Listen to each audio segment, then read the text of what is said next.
विशेष आज गौशालाओं की उन खबरों से आपको जोड़ा जा रहा है जिन गौशालाओं में गायों की सेवा करने के लिए लोग तो आतुर देखे जा रहे हैं, लेकिन उन गायों की सेवा करने के लिए विशेष प्राथमिकता शासन की नहीं देखी जा रही, जिस कारण गायों की सबसे ज़्यादा हालात जस से तस देखे गए हैं। यहाँ गाय जो कि भिंड किला रोड पर बनी हुई गोपाल गौशाला, जिस गोपाल गौशाला में जगह तो स्थापित काफ़ी गायों को रखने की है, लेकिन यहाँ प्रशासन की तरफ से किसी भी प्रकार से कोई अनुदान ना मिलने के कारण यहाँ सबसे ज़्यादा परेशानी यहाँ के स्टाफ को झेलना पड़ती है, जिसमें दवाइयाँ तक भी यहाँ स्टाफ बाहर से अपने ही चंदे के पैसे से लेकर आता है। विशेष यहाँ स्टाफ का क्या कहना है जानते हैं गौरक्षकों से और गौ सेवा समिति के उन लोगों से जो कि गायों की सेवा करने के लिए अपनी सेवा। और कब से ये चल रही है?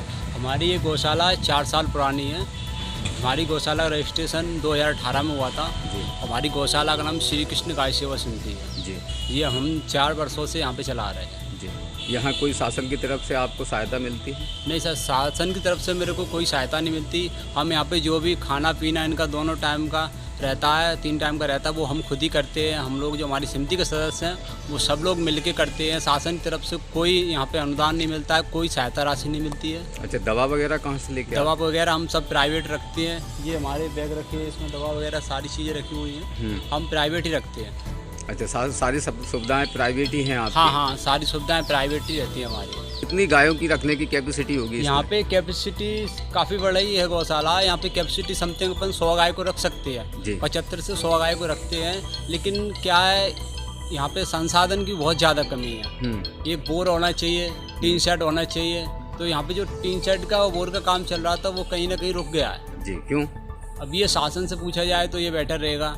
यहाँ के जो दंड अधिकारी हैं, कलेक्टर साहब हैं और जो राजनीतिक पार्टी हैं उनसे पूछा जाए तो ये बेटर रहेगा कि क्यों रोका गया इसका काम। अच्छा, विशेष यहाँ कैसी गाय रखते हैं आप? हम यहाँ पे रखते हैं जैसे कि अंधा है, ये हमारा भोलू है, ये अंधा है, इसको दिखता नहीं, इसकी सेवा करनी पड़ती है। और दूसरी बात, यहाँ पे जैसे रोडों पे एक्सीडेंट हो जाते हैं, उनको लेके आते हैं। बीमार गाय होती हैं, उनका ट्रीटमेंट करते हैं। हमारा उद्देश्य एक ही है, जो भिंड में चौराहे पे, रोड पे, तिराहे पे जो गाय घूम रही हैं उनको जो गौशाला हैं उनमें अंदर किया जाए और अच्छी सुविधाएं दी जाएं उनको, जिससे वो दोबारा रोड पर ना निकलें और दोबारा एक्सीडेंट ना हो और ना वो दोबारा यहाँ पे आएँ। जब एक बार अंदर हो जाएंगी तो उनको अच्छे से खाने पीने को मिलेगा तो वो रोड पर दोबारा नहीं जाएंगे। जैसे शासन से अनुदान की आवश्यकता रहती है? शासन के अनुसार शासन से आवश्यकता तो रहती है, लेकिन क्या है, जाते हैं वहाँ कोई सुनवाई होती नहीं है, तो फिर यहीं पे रुकना पड़ता है। क्या करें, अपनी तरफ से कर रहे हैं, जितना भी होता है हम करते हैं। हमारे पास कॉल भी आता है किसी इंसान का कि यहाँ पे आओ, तबीयत खराब है, गाय की ऐसी हालत है, तो सर मैं वहाँ पे तुरंत पहुँचता हूँ, तुरंत उनका इलाज भी करता हूँ। वो जो बनता है उतना पूरा करता हूँ, बट करता प्राइवेट। क्या नाम है आपका? मेरा नाम विकास बतकारिया है। वही शहर की प्रसिद्ध पुरानी करीबन 60 साल पुरानी गौशाला जो कि गोपाल गौशाला नाम से जानी जाती है और नयपुरा पर स्थापित है। इस गौशाला में अगर एक साल की खर्चे की बात करें तो यहाँ से 25 से 30 लाख रुपए तक गायों की सेवा में हो जाता है, लेकिन शासन की तरफ से अनुदान मात्र 1 लाख से लेकर 2 लाख रुपए तक का ही आता है। ऐसी स्थिति में समाज सेवकों की तरफ से और समाज के कुछ नागरिकों की तरफ से इस गौशाला में भी गायों की सेवा की जा रही है, लेकिन यहाँ सबसे ज़्यादा गायों के साथ साथ में यहाँ बछड़ों की, बैलों की संख्या सर्वाधिक है। लेकिन यहाँ गायों की संख्या कम होने की वजह से भी गौशालाओं में दूध का भी लालन पालन कम होता दिखाई दे रहा है। ऐसी स्थिति में कई गाय ऐसी भी हैं जो कि नेत्रहीन आंखों से उनको दिखाई नहीं देता, लेकिन दवा का सबसे ज़्यादा खर्चा भी यहाँ वाहन समिति के द्वारा किया जा रहा है। विशेष क्या कहना है यहाँ के समिति के अध्यक्ष का, जानते हैं खास रिपोर्ट में। गौशाला 50 से 60 साल पुरानी है जी। इसमें 125 से 150 के बीच में गाय है। अच्छा, विशेष इसमें कैसी गाय रखते हैं आप? अक्सर कम दूध देने वाली गाय है।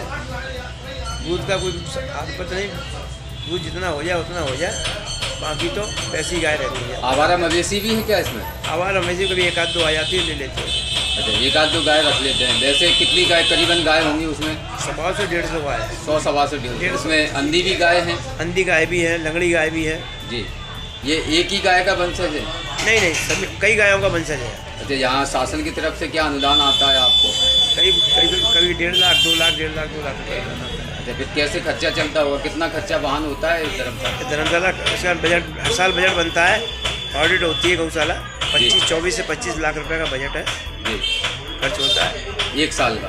1 साल का। उसके फिर आप लोग ये सभी एकत्रित होकर ही सब बजट निकालते हैं? हाँ, व्यापार मंडल कमेटी इसको बजट को पास करती है जी, मार्च के महीने के पहले, और बजट वहाँ से दिया जाता है व्यापार मंडल से। तो शासन की तरफ से अनुदान से कुछ नहीं होता पाया? इससे कुछ नहीं हो सकता भाई।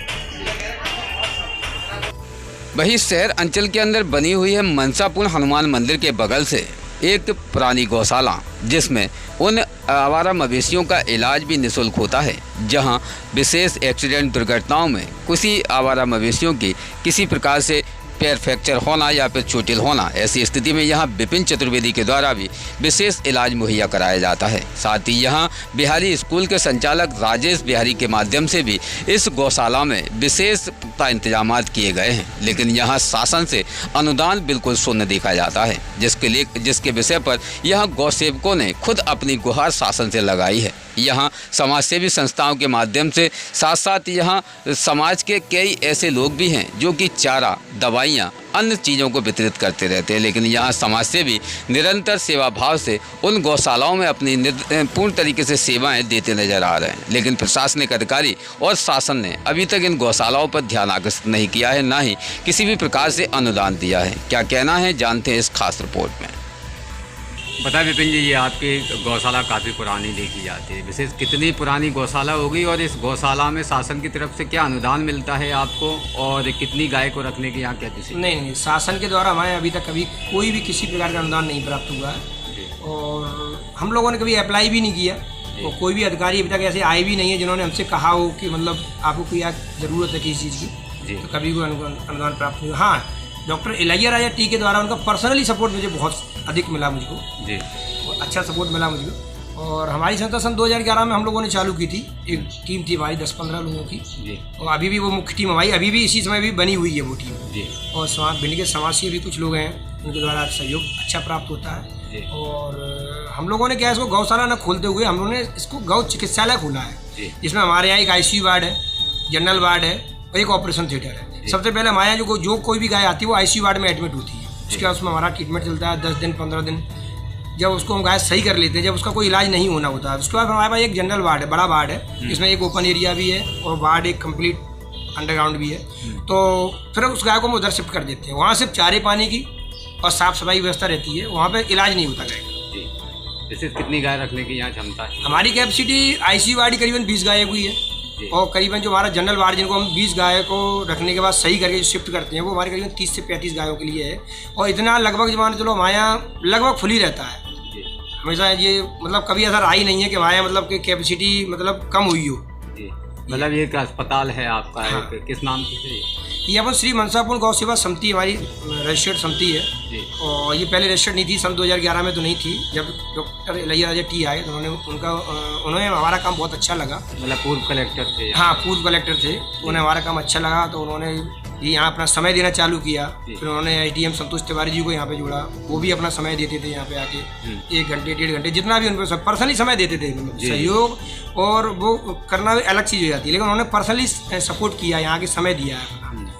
और अच्छी टीम है, इस टीम को एकत्रित करके इसकी एक समिति रजिस्टर्ड करवाओ, तो उन लोग सर ने ही एक व्यक्ति से कह के हमारी समिति रजिस्टर्ड करवाई थी, तब से हमारी समिति रजिस्टर्ड। वैसे संस्था को शासन की तरफ से कुछ नहीं मुआवजा? नहीं, शासन की तरफ से अभी तक हमें कभी कोई मुआवजा नहीं मिला है। हाँ, जब तक इलाइया राजा टी जब तक यहाँ भिंड में कलेक्टर रहे हैं, पूर्व कलेक्टर, उस वक्त उन्होंने एक आदेश जारी जरूर किया था कि हमारे यहाँ जो भी डॉक्टर इलाज करेंगे वो सरकारी डॉक्टर होंगे। तो सरकारी डॉक्टर की ड्यूटी VS, एक AVFO और कुछ दवाइयाँ भी उस वक्त मिलती थी हमें, मतलब, लेकिन वैसे सरकारी द्वारा हमें कोई अनुदान नहीं मिला। और जैसे ही वो यहाँ से ट्रांसफ़र उनका यहाँ से हुआ, उसी दिन अगले दिन से मतलब सभी डॉक्टर हमारे यहाँ से चले गए।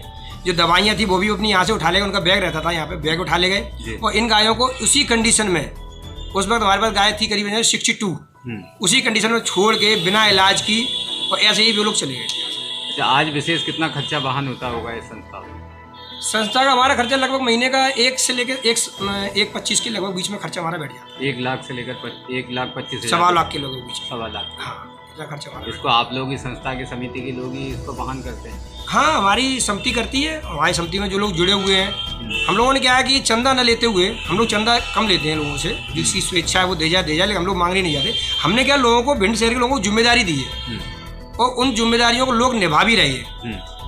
अब जैसे कुछ लोगों के मैं नाम ले, सभी लोगों के नाम तो नहीं ले सकता, जो वरिष्ठ लोग हैं, जो मेन हमारी टीम में हैं, राज शर्मा जी हैं, तो उनके द्वारा हमारे यहाँ डॉक्टर की व्यवस्था है, जो हमारे यहाँ इलाज करते हैं। इलाज जाने के बाद जो डॉक्टर की कमी हमें महसूस हुई, वो राज शर्मा जी ने उसकी पूर्ति की। उसके बाद साफ सफाई की दिक्कत आई, पहले नगर पालिका के द्वारा नरेंद्र गुप्ता जी के द्वारा सहयोग मिल जाता था हमें, लेकिन जब वो कलेक्टर साहब चले गए तो वो नगर पालिका ने सहयोग खत्म हो गया, उनका सहयोग बिल्कुल खत्म हो गया। फिर उम्मेद भाई साहब जो जोधपुर मिष्ठान भंडार भिंड में है, वो आए, उन्होंने मतलब फिर सपोर्ट किया, तो उन्होंने हमारे यहाँ 2 कर्मचारी सफाई कर्मचारी नियुक्त की, जो सुबह शाम दोनों सफाई करते हैं, और उन्होंने उसकी पूरी जिम्मेदारी ली। हमें सहयोग नहीं करते, वो उनको खुद बुला के हर महीने अपनी दुकान से ही अपना उसको पैसे देते हैं। ऐसे अगर आपकी संस्था रजिस्ट्रेशन है, आपकी संस्था को फिर क्यों अनुदान नहीं आता? इस विषय पर आपने जानकारी लेने की कभी? नहीं, जानकारी भी ली मैंने इसके बारे में, मैंने कलेक्टर साहब से और एक बार डिप्टी डायरेक्टर जो संचालक महोदय हैं भिंड में, उनके द्वारा ही सबको, सभी गौशाला को अनुदान दिया जाता है। मैंने उनसे बातचीत की, तो उन्होंने कहा कि हर शहर के अंदर एक गौशाला रजिस्ट्रेशन होने का नियम है। तो वो पहले भिंड में एक गौशाला है, आज से 50 साल पुरानी गौशाला, वो बात अलग है, वो लोग काम नहीं कर रहे हैं, लेकिन उन्हीं को अनुदान दिया जाएगा क्योंकि वो पहले से रजिस्टर्ड है जी। इस कारण यहाँ आपको संस्था नहीं, दूसरी संस्था में कोई भी मतलब अनुदान नहीं दिया जाएगा। अभी आप बेहद परेशान में लेके जाते हैं कि आसानी से ये काम चल रहा है आपका? नहीं परेशानी कुछ नहीं है, हम लोग क्या है, बड़ा मन से काम करते हैं, तो परेशानी और टेंशन तो हम लोग लेते ही नहीं है। मतलब कुल मिला के समाज की सेवा होना और समाज की तरफ से सहायता मिल रही है आप लोग? हाँ, वो सहायता तो मतलब भरपूर मिल रही है, इसमें कोई दिक्कत नहीं है। क्या है कि हमने लोगों को जिम्मेदारी दी है, तो वो जिम्मेदारी अपनी पूरी निभा रहे हैं सभी लोग। हाँ, तो हमें फिर जरूरत नहीं पड़ती। क्या नाम है आपका? मेरा नाम विपिन चतुर्वेदी है और मैं इस संस्था को संचालित कर रहा हूँ। जैसे अगर कहीं आपको सूचना मिलती है तो ऐसे भी गाय लेने जाते हैं आप? हाँ, उसके लिए हमारे पास 2 एम्बुलेंस हैं। एक, अब उनका मैं नाम नहीं लेना चाहूँगा, कोरोना के समय उनकी माताजी एक्सपायर हो गई थी, तो वो व्यक्ति हमारे पास है, उनके भाई साहब कुछ करना है हमें, इसलिए तो हमने उनको सलाह दी। हमने हमारे पास एम्बुलेंस नहीं थी उस वक्त, कोरोना से पहले हमारे पास कोई भी एम्बुलेंस नहीं थी, तो उन्होंने कहा एक काम करो भाई साहब, आप एम्बुलेंस खुद ढूंढ लो, पेमेंट मेरी तरफ से रहेगा, और हमारी दादी जी की तरफ से पुण्य स्मृति में ये एम्बुलेंस आपके यहाँ काम करती रहेगी। तो फिर हमने एक लोडिंग गाड़ी ले ली और इसका पेमेंट उन्होंने किया है। बस उन्होंने एक शर्त रखी थी, मेरा नाम नहीं लेना है, और जो मेरे पास एम्बुलेंस उस पर उसका नाम नहीं डलेगा पैसा को, इसलिए मैं उनका नाम नहीं लेना चाहता, लेकिन फिर भी दिल से धन्यवाद करना चाहूँगा। रोज़ ताज़ा खबरें देखने के लिए हमारा चैनल DVC 24 न्यूज़ को सब्सक्राइब करें, साथ ही बेल आइकन भी दबाएं।